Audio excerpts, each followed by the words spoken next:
Ya Allah, khususkan kepada Bapak Ibu yang sudah selalu berpartisipasi meramaikan serta memakmurkan masjid ini, ya Allah. Khususkan kepada keluarga Bapak di sini, ya Allah. Berikanlah kepada mereka keluasan serta keberkahan dalam rezekinya, ya Allah. Lancarkanlah segala urusannya, ya Allah, dunia dan akhirat, ya Allah. Mudahkanlah segala usaha mereka, ya Allah. Kabulkanlah hajat-hajat mereka, ya Allah. Jadikanlah keluarga mereka keluarga yang sakinah, mawaddah, warahmah, ya Allah. Jadikanlah anak keturunan mereka sebagai anak yang salih dan salihah berbakti. Bismillah. Assalamualaikum warahmatullahi wabarakatuh.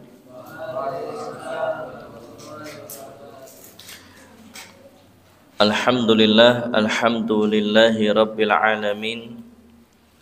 Wassalatu wassalamu ala nabiyyina wa rasulina habibina Muhammadin sallallahu alaihi wasallam wa ala alihi wa sahbihi wa man tabi'ahum bi ihsanin illa yaumiddin.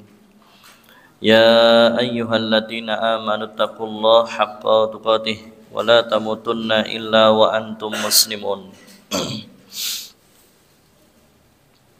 Jamaah yang dirahmati Allah Subhanahu wa taala, alhamdulillahi rabbil alamin.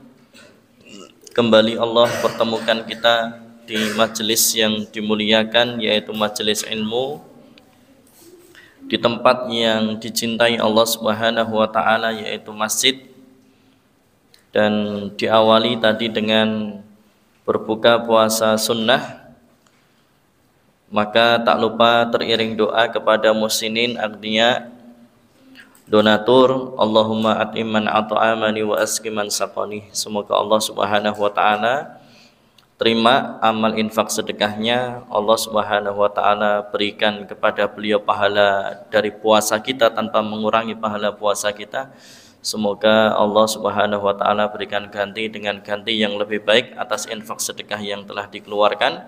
Semoga Allah permudah segala urusan. Semoga Allah kabulkan hajat, keinginan, harapan, cita-citanya. Semoga senantiasa dikumpulkan atau dihimpun kita dalam kebaikan dimanapun berada, dan juga senantiasa dijaga dan dilindungi Allah Subhanahu wa taala. Amin. Salam dan salawat senantiasa tercurah limpahkan atas Nabiullah Muhammad sallallahu alaihi wasallam beserta kepada keluarga beliau sallallahu alaihi wasallam, para sahabat, tabi'in, tabi'ut tabi'in, dan juga kepada umat beliau sallallahu alaihi wasallam illa yaumiddin. Dan yang ketiga, bertakwa kepada Allah dengan sebenar-benarnya takwa dan jangan sekali-kali mati kecuali dalam keadaan Islam. Jamaah yang dirahmati Allah Subhanahu wa taala, kembali pada malam hari ini saya ingin sharing pengalaman. Sharing pengalaman dari pasien ruqyah. Kalau ini anak muda, ya seperti teman-teman yang ada di hadapan saya, para santri penghafal Quran ini. Awal mula orang tua cerita setelah kemudian mengkonsumsi madu ruqyah. Jadi kami ada madu ruqyah. Jadi madu yang sudah kami bacakan ayat-ayat ruqyah dan doa-doa kesembuhan dari Al-Quran, dan juga yang diajarkan atau yang disunahkan Nabi Muhammad SAW. Setelah anak itu atau pemuda itu mengkonsumsi madu ruqyah itu, kemudian ada reaksi. Dari situlah kemudian orang tuanya cerita kepada kami tentang gangguan-gangguan yang dialami oleh anaknya tersebut. Ini yang datang ini orang tua cerita gitu, menceritakan apa yang dialami oleh anaknya ini. Ringkasnya, sampai pada dugaan awal saya bahwasanya anak ini terindikasi jin bucin, Pak. Jin budak cinta. Sehingga dia itu disukai oleh jin, disukai oleh jin wanita. Itu, Pak. Disukai oleh jin wanita. Nanti akan saya sampaikan beberapa ciri-cirinya. Ciri-ciri kalau kemudian orang itu disukai oleh jin. Kira-kira teman-teman pengen tahu enggak ciri-cirinya? Oh, pengen. Nanti kalau ada yang punya ciri-ciri ini berarti ada indikasi ke arah sana. Harus diruqyah nih.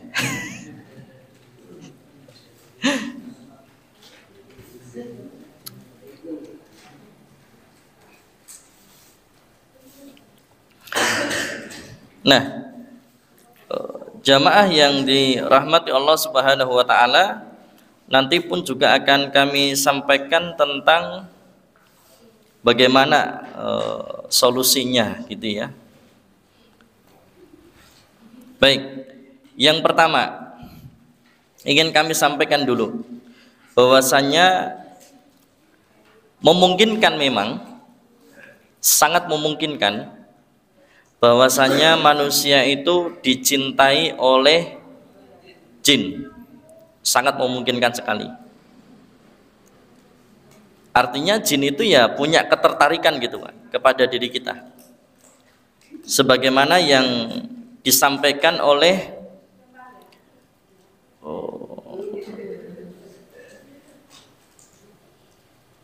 Syekhul Islam Ibnu Taimiyah.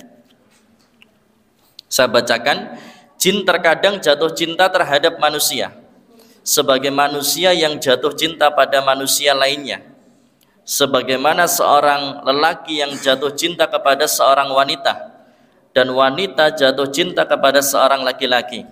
Maka jin terkadang merasa cemburu padanya. Ia mendukung kecemburuannya dengan segala sesuatu yang bisa ia lakukan jika manusia yang dicintainya sedang bersama dengan laki-laki atau wanita yang lain. Maka ia akan menghukumnya dengan cara membunuh atau dengan cara lainnya, dan ini semua telah nyata terjadi. Ya. Ini dalam An-Nubuwat yang ditulis oleh Ahmad bin Abdul Halim bin Abdul Salam bin Taimiyah Al-Harani Abu Abbas Taqiyuddin. Ya. Adwa wassalam. Maka tak heran jika orang yang dicintai bangsa jin terkadang akan menjomblo hingga bertahun-tahun. Susah nikahnya, gagal nikah. Ini ada pengaruh dari jin yang menyukainya tadi Pak, yang sehingga jin akan berupaya bagaimana caranya supaya ini orang jangan nikah, supaya hanya dia yang dicintainya atau hanya dia yang mencintainya.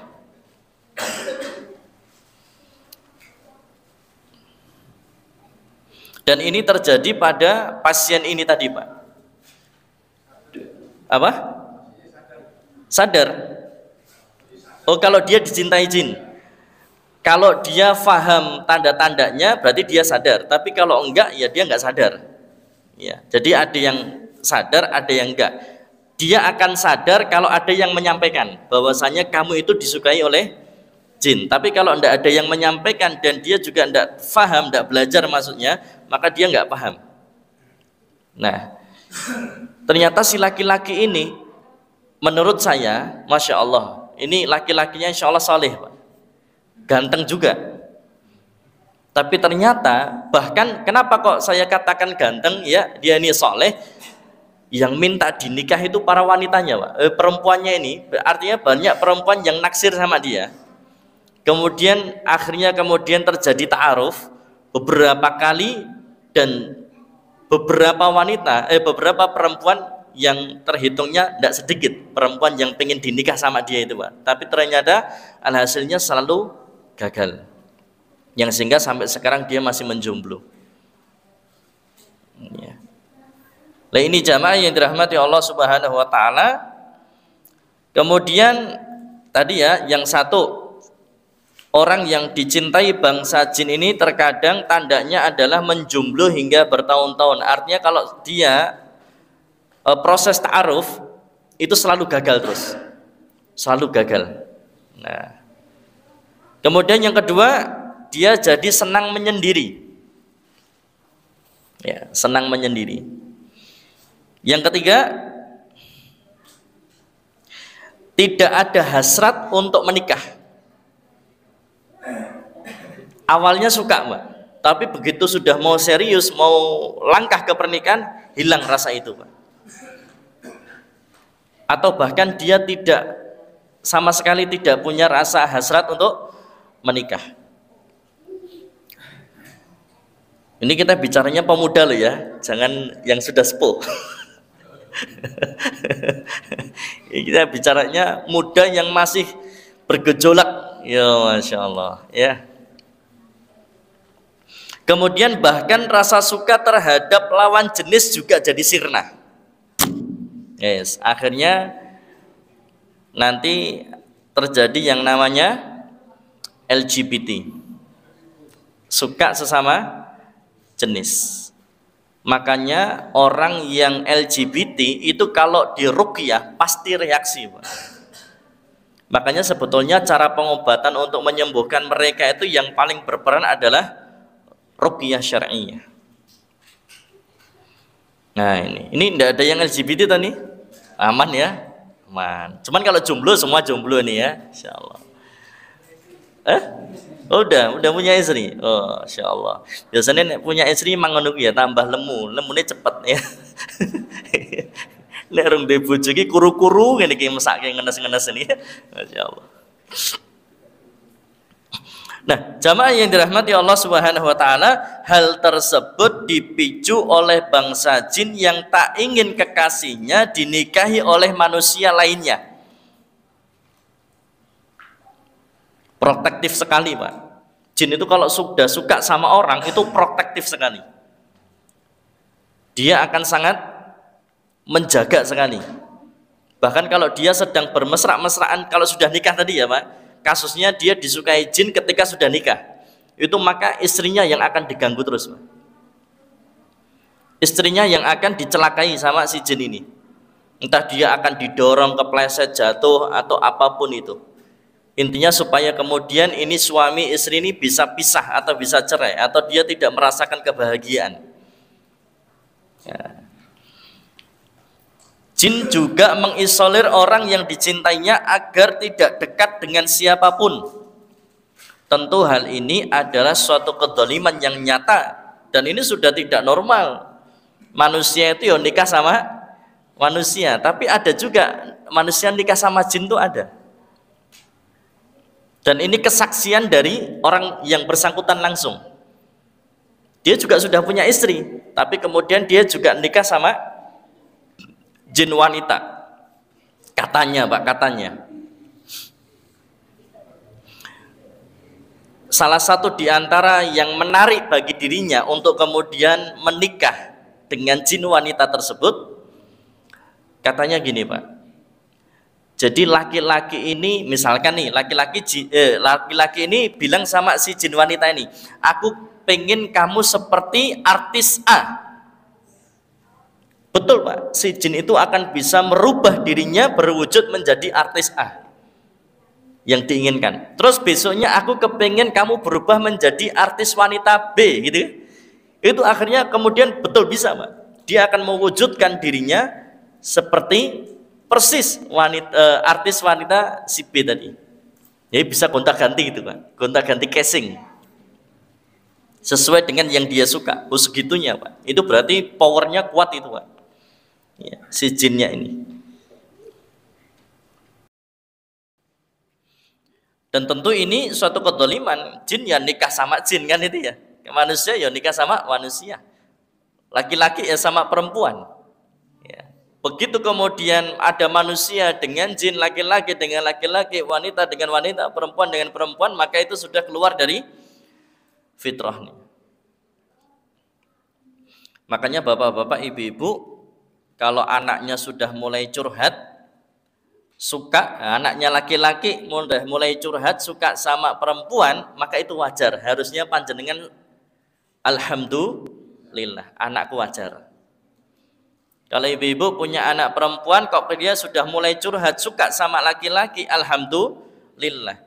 Diwajari dulu saja, disyukuri dulu saja, anakku normal, anakku wajar, anakku masih dalam atau masih di atas fitrahnya. Jangan dimarahi dulu, disyukuri dulu, alhamdulillah.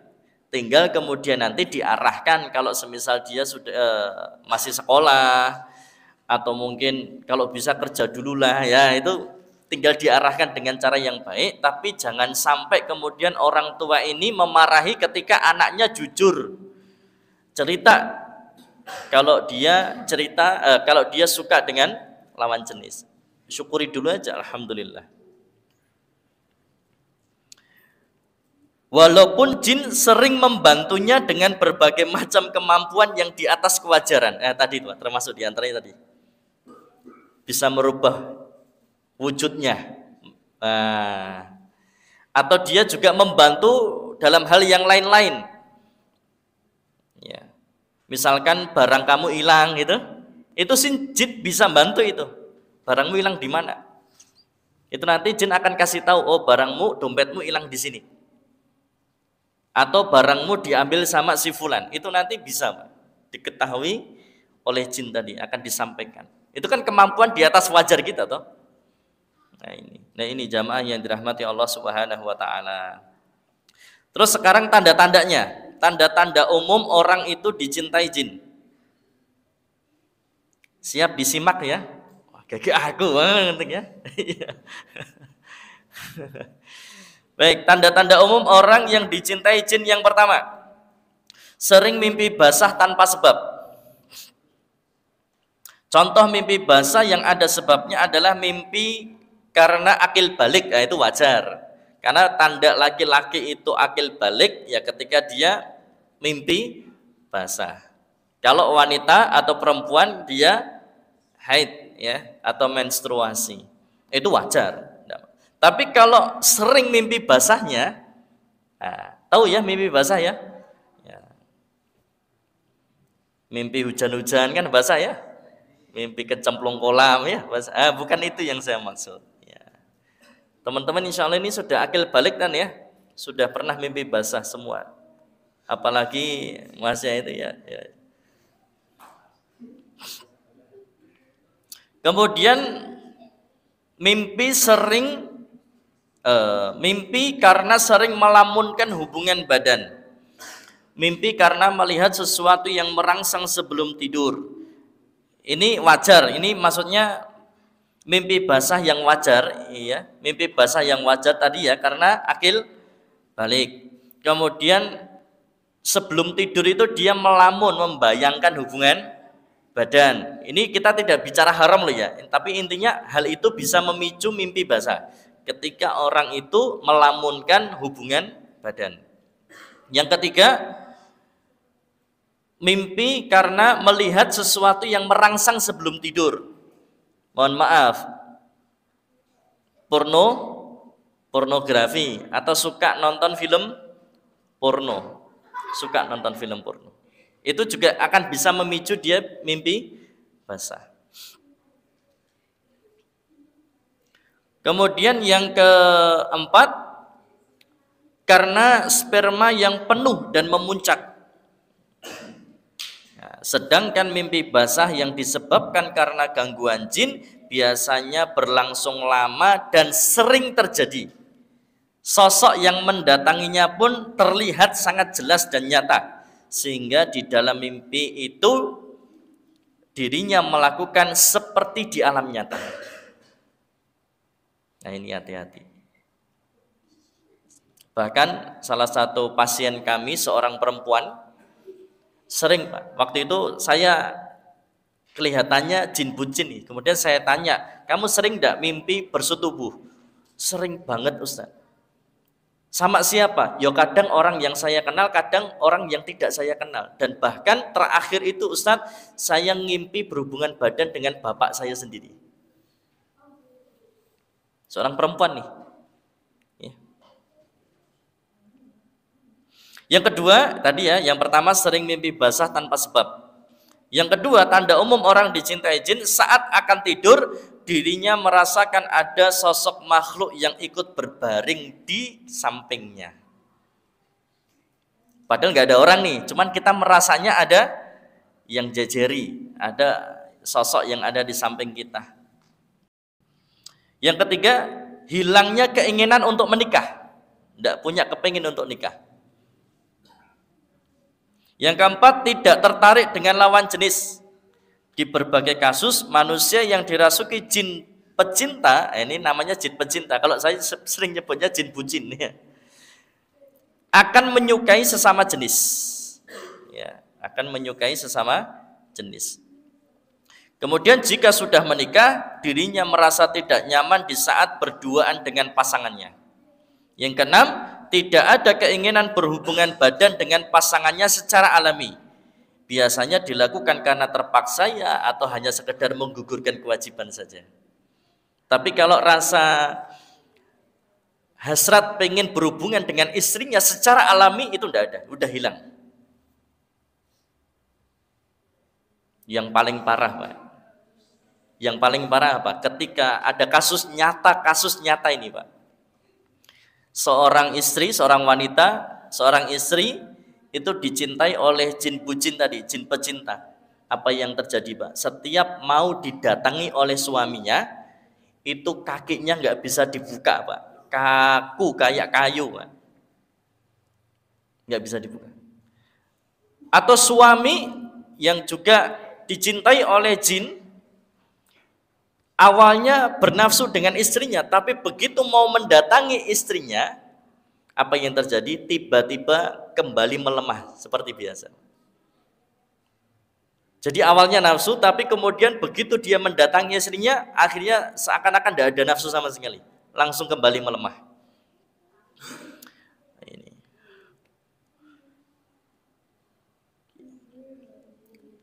Yang kelima,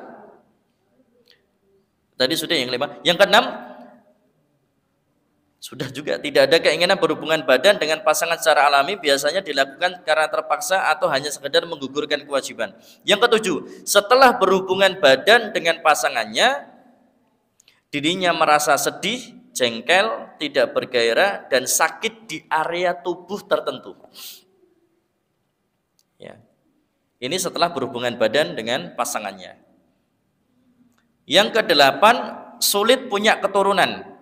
Walaupun dirinya termasuk orang yang subur dan juga sebetulnya tidak mandul.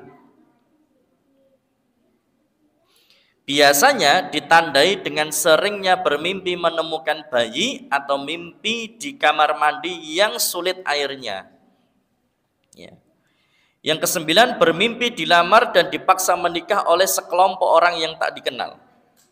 10, dorongan kuat untuk selalu melakukan onani atau masturbasi.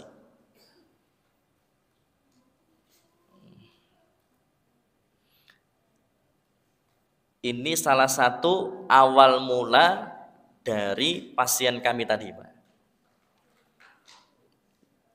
Jadi dia sering melakukan onani, yang sehingga itulah yang kemudian menjadi sebab atau menariknya dari si jin wanita tadi, si jin bucin, jin pecinta tadi kemudian menyukai dirinya. Berawal dari satu, nonton film porno, akhirnya kemudian terangsang, kemudian dia onani, dah itulah energi yang bisa menarik si jin bucin atau jin pecinta tadi.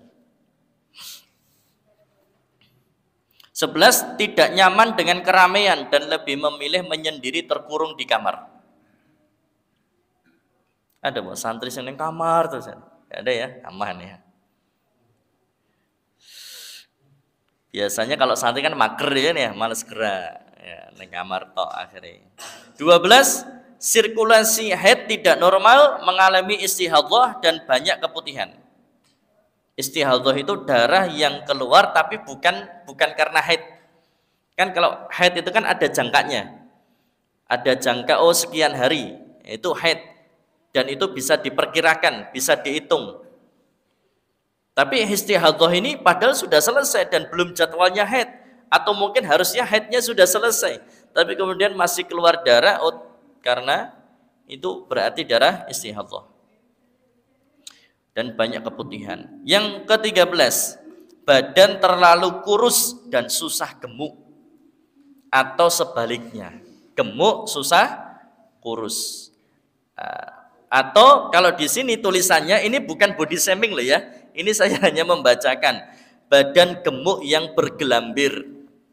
Nah, dan nyekeli wetenge kancane, pegang perutmu sendiri ya. Masya Allah. 14, timbul bau badan yang tidak sedap dan menyengat. Saat setan tidak berhasil mempengaruhi seorang hamba, maka setan akan mengganggu dengan mempengaruhi orang-orang di sekitar hamba tersebut untuk membuatnya kesal, marah, sedih, gundah, dan atau ketakutan. Ini jamaah yang dirahmati Allah Subhanahu wa taala. Ya. Makanya wahai para pemuda, kalau sudah mampu nikah ya nikah. Ya ma'syar syabab, man istata'a minkum ba'ah falyatazawwaj. Dan orang tua kalau anaknya menyampaikan maksud atau anaknya sudah ingin nikah, maka kemudian kalau bisa jangan dipersulit ya. Kalau jangan dipersulit. Kenapa? Begitu anak itu sudah pengen nikahnya sudah diubun-ubun, Pak. Kemudian itu dipersulit oleh orang tuanya, yang terjadi pelampiasannya dua. Kalau tidak seks bebas, maka dia akan sering onani atau masturbasi. Kemudian energi itulah yang dimanfaatkan oleh jin bucin atau jin pecinta tadi untuk kemudian menyukai dirinya. Maka akhirnya si laki-laki ini atau si perempuan tersebut begitu sudah dicintai oleh jin bucin atau jin pecinta, ya sudah, malah jadi susah nikahnya. Kenapa? Dia sudah merasakan sensasi tersendiri ketika kemudian dia disukai oleh jin pecinta atau jin bucin tadi. Na'udzubillah min dzalik. Nah, ini jamaah yang dirahmati Allah Subhanahu wa taala. Sekarang solusi agar tidak dicintai jin. Solusi agar tidak dicintai jin. Yang pertama, membiasakan membaca basmalah di setiap aktivitas. Yang kedua, menjaga sholat 5 waktu. Bagi laki-laki, sholatnya ke masjid. Bagi perempuan, lebih utama sholat di kamarnya. Yang ketiga, menjaga adab masuk kamar mandi. Masuk kamar mandi tahu adabnya kan? Minimal doa. Pakai kaki kiri dulu masuknya, kemudian doa. Bismillah, Allahumma inni a'udzubika minal khubus wal khobais. Dari jin laki-laki dan perempuan. Sebab kalau teman-teman masuk kamar mandi, kita semua ini kalau masuk kamar mandi nggak pakai adab dan nggak pakai doa, maka otomatis jin laki-laki atau perempuan, syaitan, tempatnya di kamar mandi itu tempat-tempat kotor itu akan bisa ngelihat aurat kita. Begitu mereka ngelihat aurat kita, maka bisa jadi mereka akan suka pada kita.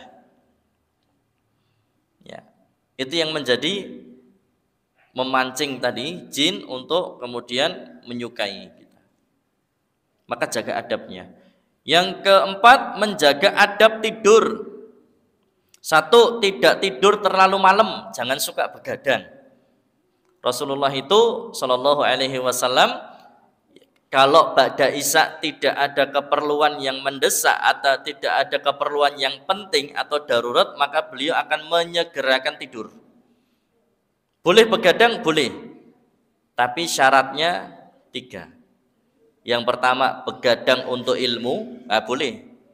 Begadang meneliti hadis, boleh. Begadang untuk ngafalin ilmu, silahkan, enggak apa-apa. Begadang untuk ilmu enggak masalah. Makanya para ulama dulu kenapa suka kopi? Ya, ulama dulu kenapa suka kopi? Ya karena supaya kemudian betah melek, betah begadang, tapi untuk apa? Untuk ilmu, untuk belajar. Makanya kopi itu salah satu minuman yang disukai oleh para ulama. Cuman ya harus kopinya kopi sing tenanan ya. Saiki kopine rapati yo tenanan soalnya. Kopi susu, terus kopi kasih gula, itu kan ya.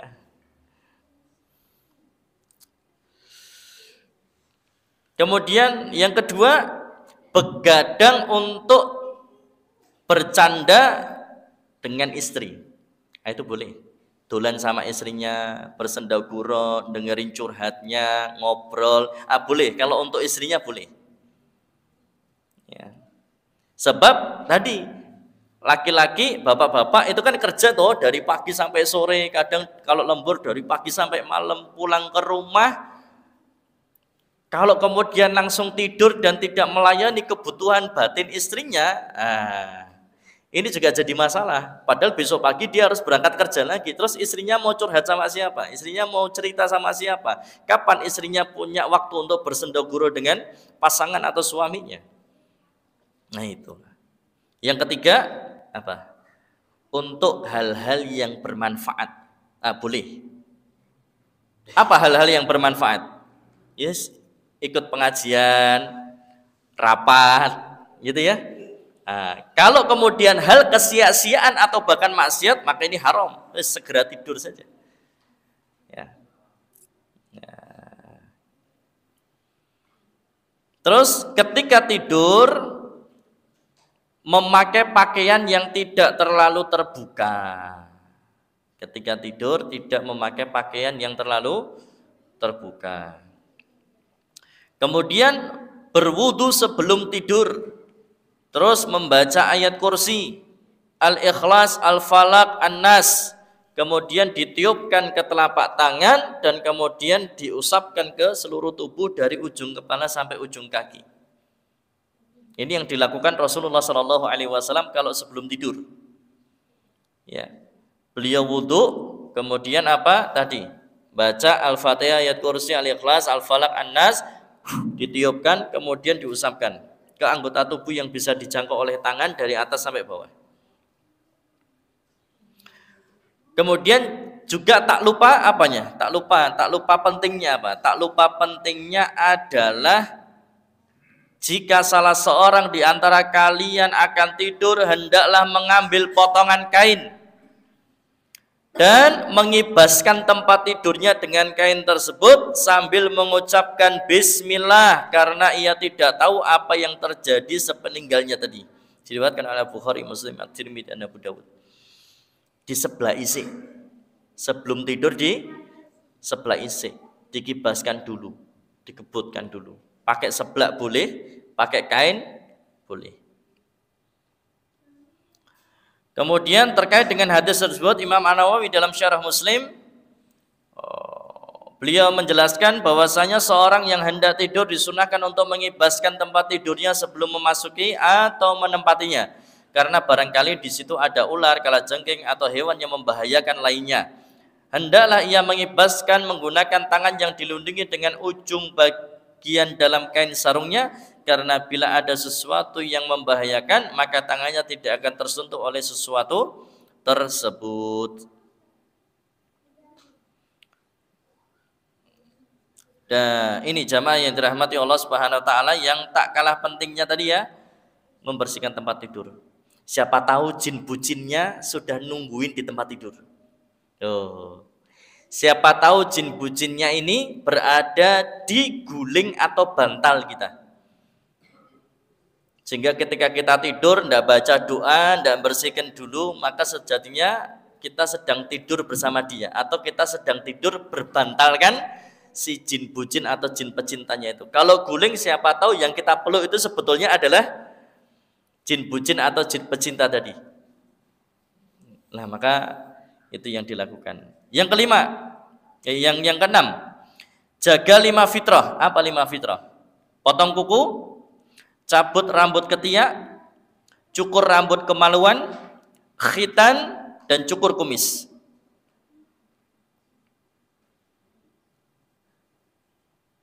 Kenapa? Karena pada apa yang disunahkan untuk dihilangkan mengandung hikmah dan rahasia. Dan tentunya setan amat suka dengan apa-apa yang disunahkan untuk dibuang dan dihilangkan. Maka sangat sering kita jumpai setan tinggal dan bersembunyi di daerah sekitar ketiak dan kemaluan. terutama yang rambutnya dibiarkan panjang, dicukur. Ya.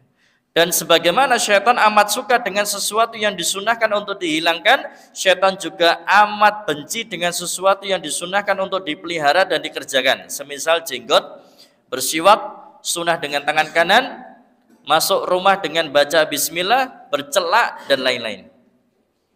Rasulullah itu pakai celak, Pak. Ismit. Ya. Terus yang selanjutnya, yang ketujuh, untuk para wanita kalau keluar rumah jangan pakai parfum yang baunya itu semerbak. Ya. Jadi larangan ini tadi ya, satu untuk keluar rumah, atau yang kedua jangan pakai parfum yang baunya itu semerbak. Saya pernah, Pak, ada orang ada perempuan naik motor, ya, naik motor itu dia balap itu, Pak. Dia itu mungkin jaraknya sudah sekian meter ya, tapi parfumnya itu masih tercium, Pak. Yo, luar biasa nih. Ya. Boleh enggak perempuan pakai wangi-wangian? Boleh, asalkan yang baunya tidak semerbak ketika keluar rumahnya. Misal pakaiin body, atau mungkin pakai deodoran, atau pakai di bajunya parfum tapi yang tidak terbau semerbak, dikit aja. Artinya dikit ini dia akan tercium wanginya ketika orang itu berada di dekat dia, nempel gitu baru kecium wanginya. Tapi kalau enggak ya enggak bau. Nah ini Rasulullah Shallallahu Alaihi Wasallam sampaikan, seorang wanita yang mengenakan parfum lalu berjalan melalui sekumpulan laki-laki agar mereka dapat mencium bau harum parfum yang ia pakai, maka wanita itu sejatinya seorang pezina. Ya, ini hadis Rasulullah diriwayatkan oleh An-Nasai, Abu Dawud, At-Tirmidzi dan Ahmad. Adapun pemakaian deodoran, hal itu dibolehkan bagi wanita karena ilah pelarangan pemakaian parfum menurut Al-Munawi dalam kitab Faidul Qadir adalah parfum yang menyengat sehingga membuat laki-laki mengalihkan pandangan kepada si pemakai parfum dan tergoda olehnya. Hal tersebut tidak hanya menggoda laki-laki dari bangsa manusia saja, tapi laki-laki dari bangsa jin juga ikut tertarik ketika wanita keluar rumah memakai parfum yang semerbak.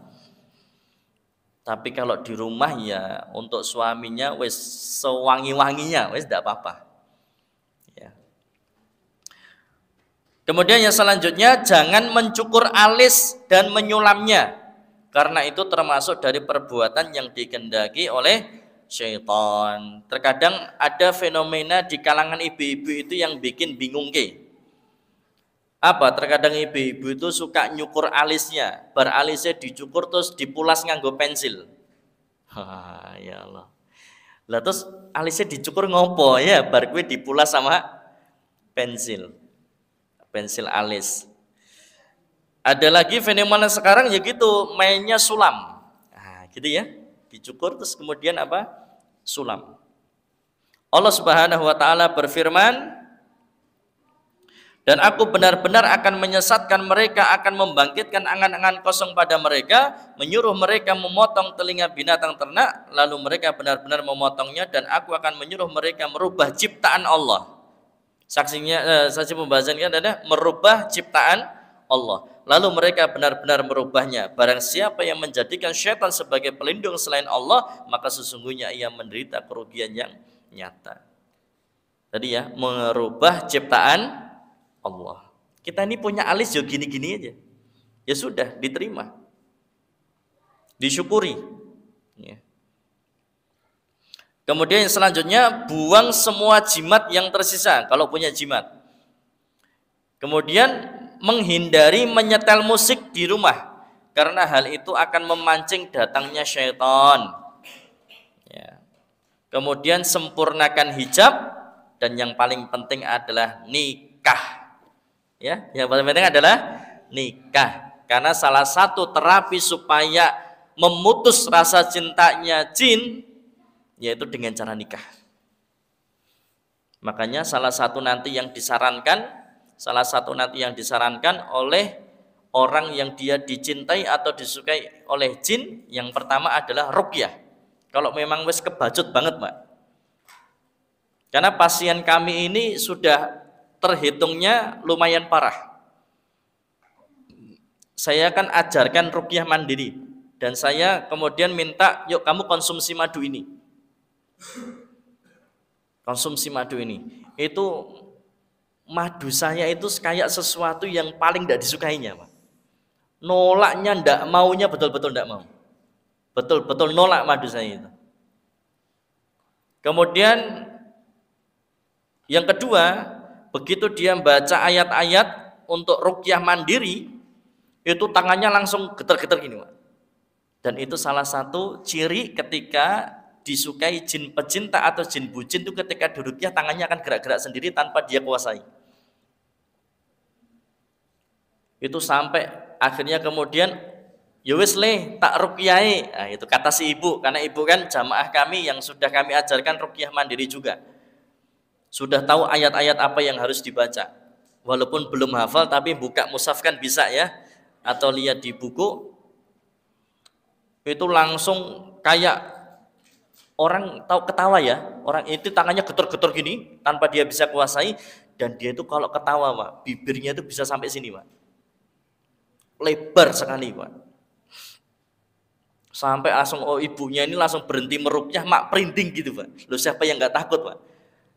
Ya mungkin bukan takut ya, tapi mungkin karena dia baru pertama kali lihat gitu loh ya. Anaknya bisa seperti itu. Jadi ketika dia ketawa itu ngetawain ibunya yang meruqyah itu sampai segini, Pak. Lebarnya si bibir ini, sama tangannya getar-getar. Akhirnya ibunya kemudian ketakutan, wis nggak berani. Akhirnya kemudian dikeluhkan kepada kami. Nah, ini jamaah yang dirahmati Allah Subhanahu Wa Taala. Tadi solusinya ruqyah, kemudian yang ruqyah mandiri dulu. Kalau memang tidak memungkinkan maka ya manggil peruqyah. Kemudian yang ketiga adalah setelah itu segera nikah. Dah, itu untuk memutus. Untuk memutus. Dan dia harus punya kekuatan untuk melawan dirinya sendiri. Ya. Tidak menikmati dicintai oleh jin bucin tadi. Ini jamaah yang dirahmati Allah Subhanahu Wa Taala. Sekedar pengalaman yang mungkin bisa diambil hikmahnya, diambil manfaatnya. Ingat sebelum tidur tadi sunahnya ya, dikebasi dulu, kemudian apa? Ambil air wudhu, kemudian jangan lupa baca Al-Fatihah, ayat kursi, trikul, ditiupkan ke tangan, diusapkan ke seluruh badan dari ujung kepala sampai ujung kaki, kemudian baca doa mau tidur. Kemudian apa? Berbaring pada sisi kanan, ya, rodok miring ke kanan. Itu untuk awal tidur ya, untuk awalan tidur miring ke kanan. Sebab kalau kita ini tidurnya wis pules, kadang ya sepolai gitu-gitu ya. Tapi untuk awal tidur yang penting miring ke kanan dulu.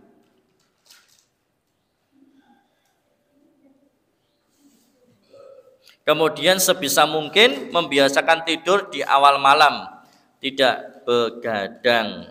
Ya. Mungkin itu yang bisa kami sampaikan. Subhanakallahumma bihamdika asyhadu an la ilaha illa anta astaghfiruka wa atubu ilaik. Assalamualaikum warahmatullahi wabarakatuh.